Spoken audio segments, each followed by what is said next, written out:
حضور نے ایسا ذکر کیا ہے کہ قیامت کا نقشہ میری آنکھوں کے سامنے آ گیا تھا۔ یہ بات جو ہے وہ اس بچے نے اپنے چچا کو سنائی، کیونکہ چچا آج غیر حاضر تھا اور بیٹا چاہ رہا تھا کہ میں اپنے چچا کو بھی حضور کی مجلس سے وہ سنی ہوئی بات بتا دوں اور جو محروم ہو گیا اس کی محرومیاں دور ہو جائیں۔ لیکن اس کا چاچا جلاس بن سوید ازلی بدبخت تھا۔ اس نے کہا واللہ لو کان محمد صادقا لنحن شر من الحمیر، اللہ کی قسم اگر محمد سچا ہے نا تو ہم گدھوں سے بھی پھر گئے گزرے۔ جب یہ بات کہی اس نے تو اس بچے کے پاؤں تلے سے زمین نکل گئی کہ میرا چچا کیا بول رہا ہے، یہ تو مجھے انگلی لگا کہ مسجد نبوی میں لے جایا کرتا تھا اور اس نے یہ کیا بات کہہ دی، یہ تو منافق نکلا۔ اللہ اکبر، اس بچے کی حیرت کی انتہا نہ رہی کہ یہ کیا ماجرا ہو گیا۔ اس بچے نے جو لفظ کہا اب سنیے، اس نے کہا یا امی، اے میرے چچا، واللہ انکا کنت من احب الناس لا قلبی، اللہ کی قسم میرے دل کو سب سے اچھا اگر کوئی لگتا تھا بندہ تو وہ تو تھا۔ میں تیرے سے پیار کرتا تھا اس لیے کہ تو مجھے انگلی سے لگا کے حضور کی چوکھٹ پہ لے جایا کرتا، مجھے اس لیے تو پسند تھا، مجھے کائنات میں سب سے محبوب تو تھا۔ واللہ لقد اصبحت الان ابغضهم الی قلبی جمیعا، اور اب میری حالت یہ ہے جتنا برا تو لگتا ہے واللہ مجھے کوئی بھی نہیں لگتا۔ یا عمی انا بین الاثنتین، ہمارے ماں باپ قربان اس بچے کے۔ حضرت عمیر بن سعد رضی اللہ تعالیٰ عنہ کہتا ہے یا عمی، اے میرے چچا، واللہ انکا کنت من احب الناس الی قلبی، اس زمانے میں سب سے پیارا مجھے تو لگتا تھا۔ واللہ لقد اصبحت الان ابغضهم الی قلبی جمیعا، اور آج سب سے زیادہ مجھے برا تو لگتا ہے۔ آگے لفظ سنیے بچے کے، یا عمی انا بین الاثنتین، چچا جی اب میں ایسے دو راہے پہ کھڑا ہو گیا ہوں، دو راستے جاتے ہیں۔ ایک راستہ تو میرے لیے یہ ہے، اما ان اخون اللہ و رسولہ فلا اخبر الرسول، ایک راستہ تو یہ ہے کہ میں اللہ اور اس کے رسول سے خیانت کروں اور جو تیری بات ہے وہ رسول اللہ کو نہ بتاؤں۔ ایک تو یہ راستہ ہے کہ میں حضور سے خیانت کروں، اللہ سے بھی خیانت کروں، اور جو تو نے کہا ہے، جو تو نے بدتمیزی کی ہے، میں وہ بات حضور کو نہ بتاؤں۔ وَإِمَّا أَنْ أُخْبِرَ الرَّسُولَ وَلْيَكُمْ مَا يَكُونُ، اور دوسرا راستہ میرے پاس یہ ہے کہ جو تو نے کہا ہے میں جا کے حضور کو بتاؤں، پھر جو ہو سو ہو۔ بس اب میرے پاس دو ہی راستے ہیں۔ فقال جلاس بن سوید، اس کے چچا جلاس بن سوید نے کہا انت طفل غض لا يصدقك الناس فقل ما شئت، تو نا سمجھ سا بچہ ہے، چھوٹا سا بچہ ہے، تیری بات کس نے ماننی ہے، جا جو جی چاہتا ہے کہہ لے۔ وہ بچہ اٹھا اور حضور کی مجلس میں پہنچ گیا، حضور کی چوکھٹ پہ حاضر ہوا، اور وہ بچہ کیا کہتا ہے، صاحبو ان کانوں سے نہیں، ان جملوں کو دل کے کانوں سے سننا ہے، اور اس دعا کے ساتھ اللہ ہماری نسل کو بھی حضور کا ایسا پیار دے، حضور کی محبت میں دے۔ وہ کیا کہتا ہے، یا رسول اللہ صلی اللہ علیہ وسلم، الجلاس بن سوید خان اللہ و رسولہ، حضور جلاس بن سوید نے اللہ اور اس کے رسول سے خیانت کی ہے، وَهُوَ عَمِّي، اور میرا چچا لگتا ہے۔ اگلے لفظ سنیے، وَقَدْ تَبَرَّأْتُ إِلَى اللَّهِ ثُمَّ إِلَيْكَ مِنْهُ، حضور میں پہلے اللہ کے حضور پھر آپ کے حضور اس سے بیزاری کا اعلان کرتا ہوں۔ حضور میرا اس سے کوئی تعلق نہیں ہے، میرا اس سے کوئی واسطہ نہیں ہے، میں اللہ سے بھی کہتا ہوں میرے مالک، میرا چچا سے کوئی تعلق نہیں ہے چونکہ وہ تیرے محمد کا دشمن ہے۔ حضور میں آپ سے بھی کہتا ہوں کہ میرا میرے چچا سے کوئی تعلق نہیں ہے چونکہ وہ آپ کا دشمن ہے۔ کالا وماذا قال، حضور نے فرمایا بچے اس نے کیا کہا ہے؟ بچے نے ساری کہانی سنا دی کہ میں نے آپ کی تقریر سنی، آپ کی گفتگو سنی اور جا کے بتائی، تو اس نے کہا کہ اگر وہ سچے ہیں تو پھر تو ہم گدھوں سے بدتر ہو گئے۔ حضور نے صحابہ کو بلایا، کہا کہ یہ واقعہ پیش آیا ہے، بتاؤ کیا کریں۔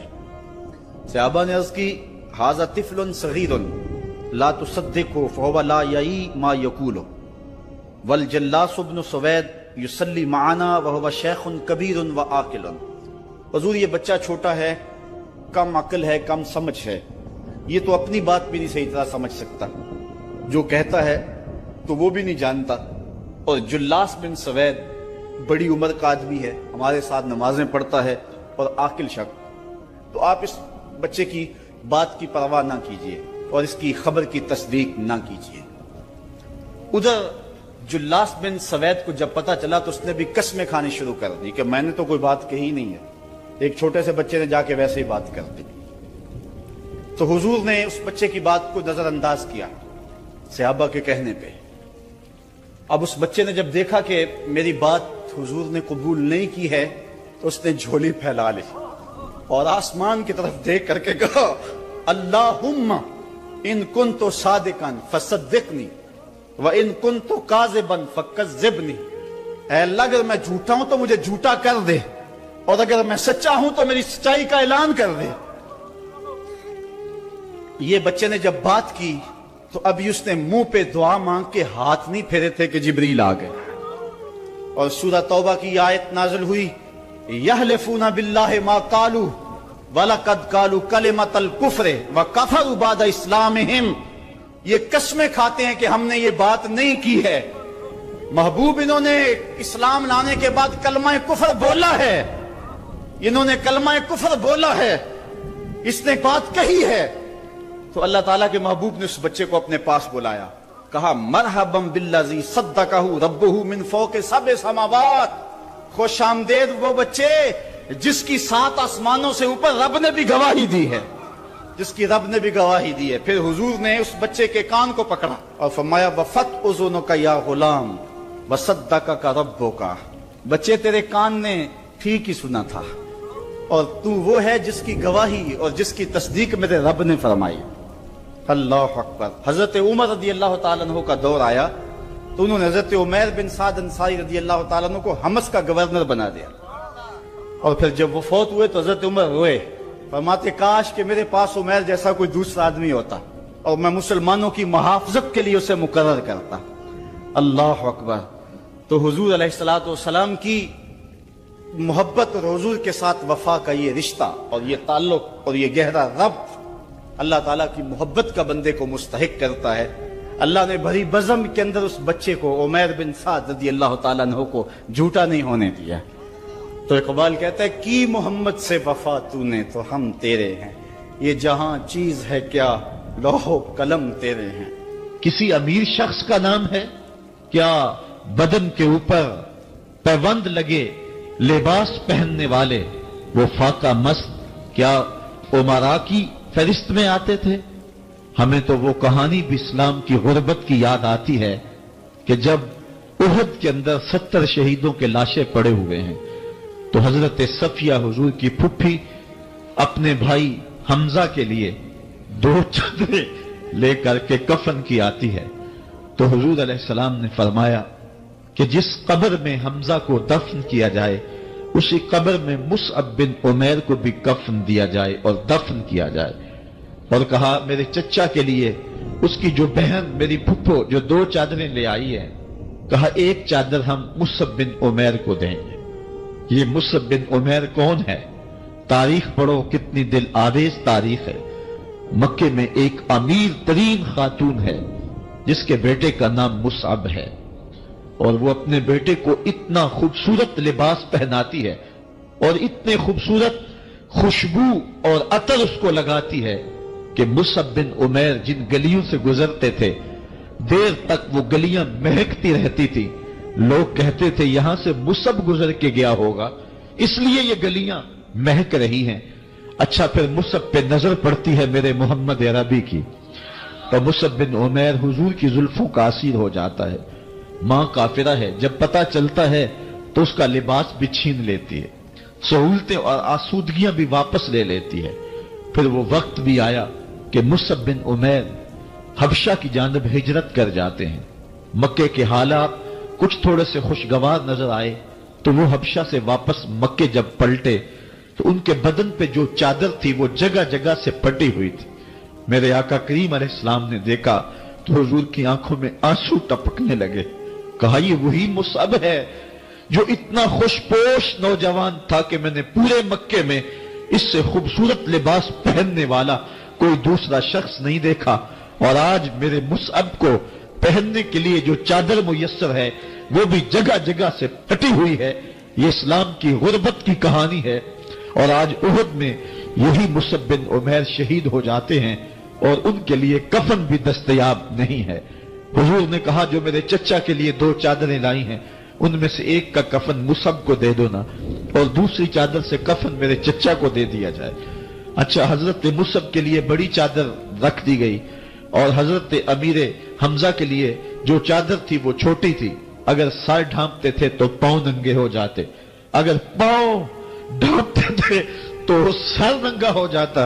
حضور نے فرمایا میرے چچا کا سر ڈھانپ دو اور پاؤں کے اوپر اذخر نامی گھاس ڈال دو۔ میں یہ اسلام کی غربت کی کہانی تمہیں سنا رہا ہوں، جب میرے رسول کے چچا کے لیے پورے کفن کا ٹکڑا بھی دستیاب نہیں تھا، اسلام اس وقت بھی عزت پا گیا تھا، اسلام اس وقت بھی ذلیل نہیں تھا، اسلام اس وقت بھی سربلند تھا، اور اسلام اس وقت بھی عزتوں کی مسند پہ تھا۔ یہ اسلام کا وہ دور ہے کہ جب حضور مسجد نبوی سے باہر نکلتے ہیں تو آگے حضرت عمر و ابو بکر رضی اللہ تعالی عنہما کھڑے ہیں، چہرے کے اوپر عجیب اداسی ہے۔ کہا عمر، ابو بکر اس وقت کیوں کھڑے ہو؟ عرض کی حضور بھوک نے گھر میں ٹکنے نہیں دیا، ہم نے چاہا حضور کا چہرہ دیکھ لیں تو کچھ پیاس بجھ جائے، کچھ بھوک مٹ جائے۔ حضور نے فرمایا میرا حال بھی یہی ہے، جس چیز نے تجھے گھروں سے نکالا ہے وہی چیز مجھے گھر سے نکال لائی ہے۔ چلتے ہوئے حضرت ابو ایوب انصاری کے گھر کے قریب سے گزرے،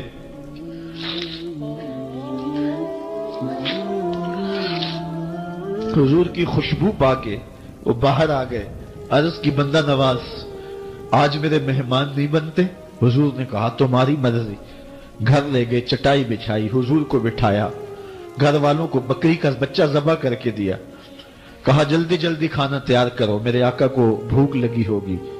یہ کہہ کے واپس آئے، حضور کے پاس بیٹھے، نظر چہرے پہ پڑی تو گھبرا گئے۔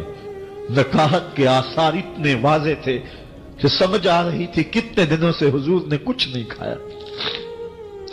اٹھ کے باغ میں چلے گئے، کھجوروں کا خوشہ توڑا، حضور کے سامنے رکھا، کہا بندہ نواز جب تک کھانا تیار نہیں ہوتا یہ کھجوریں تناول فرمائیں۔